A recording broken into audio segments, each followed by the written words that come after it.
Essa semana surgiu um assunto aqui em casa sobre computadores para edição de vídeo e design, etc. Então eu resolvi fazer esse vídeo para mostrar para vocês 5 modelos diferentes em ordem crescente de preço que podem servir para você ou não.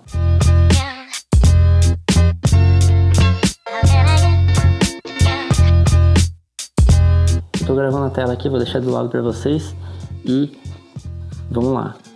Primeira opção, Nitro V15, antigo Nitro 5 da Acer. Ele tem uma tela boa, não é a melhor, mas por esse valor você não vai encontrar muita coisa tão acima disso aqui. É uma IPS 144 Hz, é um notebook gamer, então vocês vão ver que vai ser uma coisa incomum aí entre a maioria deles. Eu vou mostrar aqui que a tela tem uma taxa de atualização muito alta. A gente que trabalha com design e com edição não vai usar muito isso, mas para quem compra para jogar é um dos requisitos mínimos aí. Então vamos lá, esse computador aqui vem com o i5 de 13ª geração. Lembrando que todo notebook que termina o número de série com H, o H quer dizer que é de alta performance, é high, né? E se fosse aqui uma versão 420U, quer dizer que é um notebook focado em eficiência energética. Então esses notebooks que terminam com i1, eles não são tão bons para performance. Então, seja para jogar ou para trabalhar com coisas mais pesadas, você não vai conseguir tão bem quanto um notebook que tiver essa linha de processadores que termina em H. Ele vem com 8 de RAM, mas você consegue colocar até 32 GB, tá aqui nas especificações. Ele vem com 8 GB GDDR5 aqui, DDR5, e é expansível até 32 GB. Eu recomendo, se você vai usar ele para trabalhar com vídeo, pelo menos 16 GB ou 24, dependendo ali, um pente de 16 e um de 8, mas o ideal mesmo é 32, para você não ter problema nenhum. Foi o que eu fiz com o meu. Outro ponto interessante desse notebook é a tela. A gente, como eu falei, não usa tanto a questão dos hertz, mas a gente usa isso aqui, é uma tela LED IPS de 1080p, ou seja, é Full HD, então pra gente é muito interessante. E como vocês podem ver aqui, o brilho dela é de 250 nits. Para quem trabalha próximo a uma janela ou em um ambiente muito iluminado, vai ajudar bastante. O único ponto negativo desse notebook é a qualidade de cores. Ele não tem 100% de sRGB. Então, se você vai trabalhar diretamente na tela dele e não tem um monitor, eu não recomendo que você corrija a cor diretamente na tela desse notebook. Talvez seja um problema de todos os notebooks nessa faixa de preço, com exceção do próximo, que eu vou mostrar para vocês. Aqui a gente tem um Galaxy Book 4 Pro da Samsung. É mais ou menos ali uma opção em relação aos MacBooks, né? O MacBook Air, no caso. Apesar do nome Pro aqui, ele ainda não é a versão para profissionais, né? Mas é muito bom.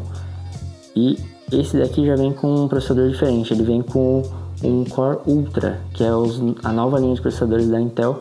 Eu não testei nenhum computador com esse processador ainda, mas eu acredito que seja bem interessante. E como vocês podem ver aqui, ó, ele vem com um Core Ultra 5 125H, ou seja, é de alta performance o processador dele.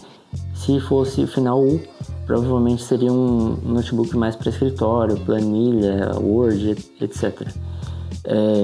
Esse notebook aqui não tem placa de vídeo dedicada, mas por esse processador ser de alta performance, ele vai desempenhar bem. Claro, não vai ser igual uma RTX ou uma AMD Radeon, mas ele vai funcionar bem. E todo notebook tem prós e contras, né? O Pro do Nitro era a performance, mas o contra era a tela. Aqui é o contrário. Como vocês podem ver aqui, é uma tela AMOLED. Além de ser touchscreen, que pra gente que edita vídeo não é tão vantajoso assim. Talvez para quem é designer seja mais interessante, mas a questão dela ser AMOLED é exatamente a mesma tela dos iPhones, dos Galaxy e de todos os celulares tops aí. Então você vai ter uma qualidade de cor muito boa aqui, um contraste muito bom, e vai conseguir editar os vídeos ou fotos ou designs com maior fidelidade de cores. Um outro ponto negativo desse notebook aqui é que ele vem com a memória soldada. Então, você comprou com 16 GB, já era. Não tem como fazer upgrade, é igual os Macs. Mas ele já vem com 16 GB 512, então é uma memória interessante para quem quer trabalhar com edição não tão pesada. Com Motion eu não recomendo que compre um computador desse aqui, mas para edição de vídeo e design é uma opção interessante. Vamos para a terceira opção da lista, que é Dell G15 ou G5. Ele está aí na faixa dos 6,5. Eu configurei essa opção aqui com o Windows. Ele tinha o Linux, eu coloquei o Windows para ficar mais interessante aqui pra gente. Ele vem com um i5 13450HX. Quando tem o H, Performance, quando tem o Produtividade, e quando tem o HX é tipo maior performance ainda. Então esse notebook aqui é o que tem o melhor i5 entre esses aqui que eu vou mostrar para vocês, melhor processador, porém é um Dell. Quem trabalha com bastante coisa pesada sabe que com o passar do tempo ele acaba ficando um pouco lento e você tem que tomar um pouco mais de cuidado. Então se você não costuma abrir o notebook, limpar, fazer coisas físicas mesmo, você abrir a tampa dele, fazer uma limpeza nas ventoinhas e tudo mais, trocar a pasta térmica, eu não recomendo que você pegue um Dell, porque ele costuma dar bastante probleminha nessa parte. Tela dele Full HD, 120 Hz, 250 nits, padrão. Uma coisa interessante de falar sobre qualquer aparelho tecnológico, seja tablet, smartphone, computador, notebook, é que quanto mais você paga, mais qualidade, mais performance você tem. Então é o famoso vale quanto paga. Se você pegar um computador de 2.000 e pegar um de 20.000, o de 20.000 tem um motivo para custar aquilo. Não é porque é ostentação. Então, quanto mais você pagar, mais você vai ter ali em termos de desempenho, performance e tudo mais. E com isso eu falo da quarta opção, que é o meu computador de uso pessoal, Legion Slim 5i da Lenovo. Na minha opinião é a melhor custo-benefício nessa faixa de preço aqui. Ele vem com um i5 também de 13ª geração, vem com 16 de RAM, 512 de armazenamento, mas eu fiz o upgrade de 16 para 32 GB. Inclusive eu recomendo bastante que você pesquise muito antes de comprar se você for fazer um upgrade, porque são peças bem caras.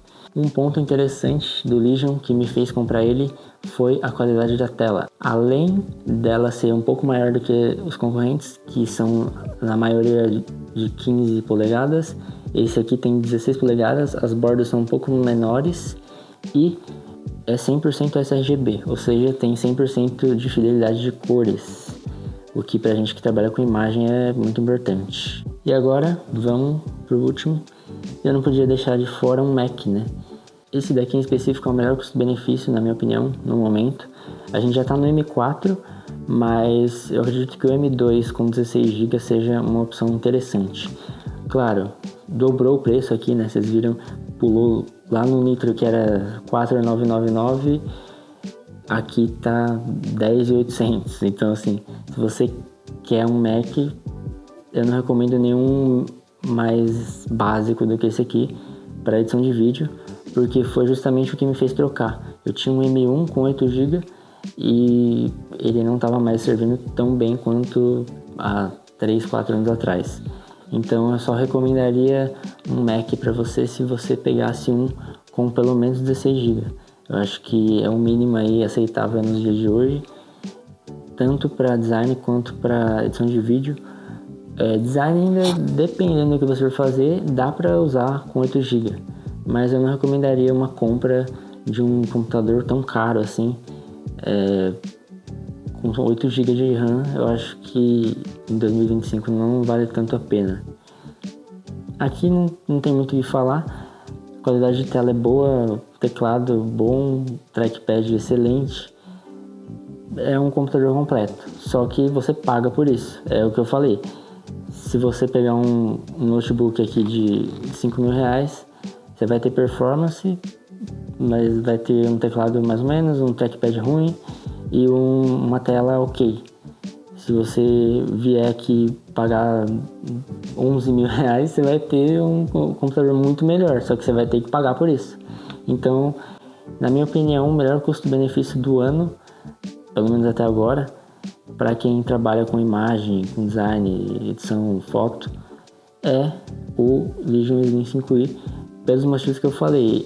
O teclado dele é bom até, o trackpad não tanto, mas dá para usar se precisar, e a tela dele, que na minha opinião é a melhor entre esses. Você encontra ele inclusive em algumas promoções abaixo desse valor aqui, tá? Eu já vi por acho que 6 mil, 5.900, alguma coisa assim. Então, se você pesquisar bastante, pesquisar bem, você consegue achar.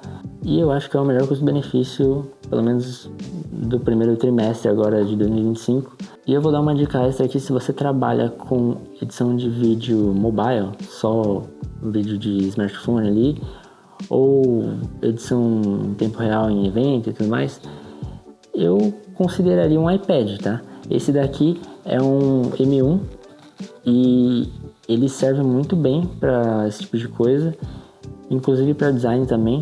A gente tem aqui, pode usar a canetinha também. É uma opção interessante se você levar em consideração o valor que você vai pagar aqui. Por exemplo, no Nitro V aqui, você vai pagar 5 mil reais. Nesse iPad M1 aqui, você provavelmente vai pagar ali por volta dos 3.800 por aí, em importadores, né? Levando em consideração o custo-benefício, eu acho que é uma opção bem interessante, porque você vai ter performance, você vai ter portabilidade e, o mais importante, durabilidade, né? Você não vai ter tela azul aqui, por exemplo. Você vai conseguir editar no DaVinci Resolve, se você quiser. Você vai conseguir editar no CapCut, obviamente. Você vai conseguir postar diretamente do aparelho, coisa que com o notebook Windows fica um pouco mais difícil. E, na minha opinião, o que me faria pegar um desse aqui, além da portabilidade, é a qualidade de cores, né? A fidelidade de cores da tela dele, que é muito boa, é igual dos iPhones e dos Macs, enfim. Não é AMOLED a tela desse daqui, mas é DCI-P3, então acaba sendo ali uma qualidade bem interessante para essa faixa de preço de produto. Lembrando, tem coisas que você não vai conseguir fazer com tablet, só com computador mesmo. Mas aí você vai ter que ver se o uso vai se adequar a você, né? E não você se adequar ao produto. Você tem que analisar o que melhor te supre aí, tanto nas suas demandas pessoais quanto profissionais. E eu acho que é isso. Esse foi um resumo de uma conversa que eu tive essa semana aqui sobre equipamentos. Eu espero que eu tenha ajudado você a decidir, ou pelo menos ajudado a pensar um pouco sobre esse assunto. Se gostou, deixa um like, compartilha o vídeo aí e até semana que vem.